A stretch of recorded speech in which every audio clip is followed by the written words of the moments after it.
In any city, in any country, go to any mental institution or halfway house you can get yourself to.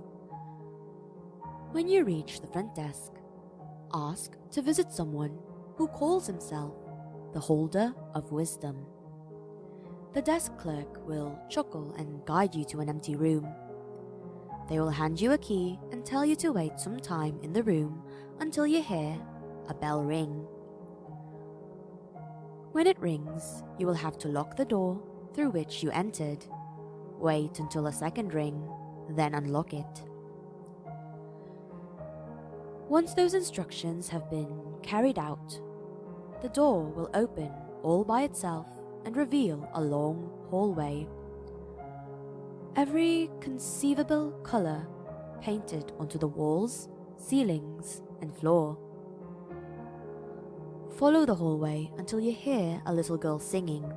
Stop, close your eyes, and stay where you are until the girl finishes the song.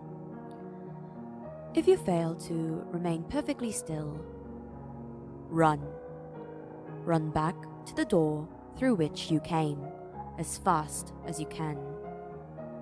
Jump through the window of the room where you waited earlier, and you might live. Should you be unable to reach the window in time, you will be dragged back into the hallway by something that is definitely not a little girl. You will be pulled by this horror until time itself ends, forever feeling the pain of every soul dragged to an early grave. If, on the other hand, you manage to remain perfectly still until the song ceases, you will be free to either turn around and leave forever or venture further into this realm. If you prefer the latter course of action, walk deeper into the hallway until you reach a human-shaped door. Open it with the same key that was given to you earlier. Step inside and close the door behind you. In the middle of the room, you will see a desk with a bright candle. Behind the desk is a man whose face isn't visible behind the shine of the candle. Approach, but always keep the flame between you and the man's face, for if you witness what he looks like, your gaze will be fixed on his until your own hands have removed every inch of skin from your bones. Stop when you are 5 steps away from the desk. The man will raise his hand and gesture for you to come closer, but do not step any further than this. Close your eyes and ask him one question. Who will bring them back together? You will hear the man rise from his chair and begin to pray in a language that you will not understand.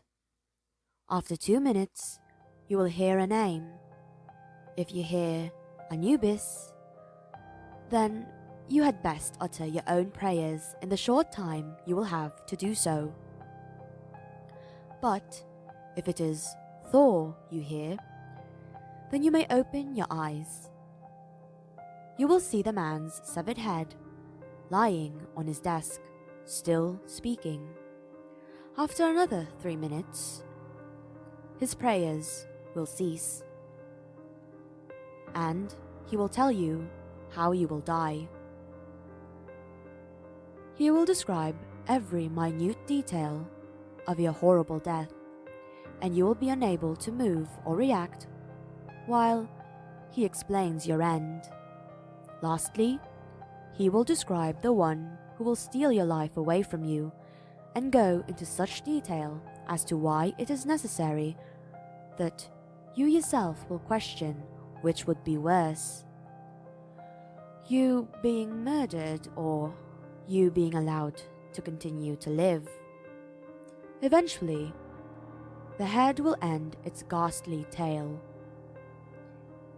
It is Object 9 of 538. It is up to you what you will do with the knowledge of your death For now, it is inevitable.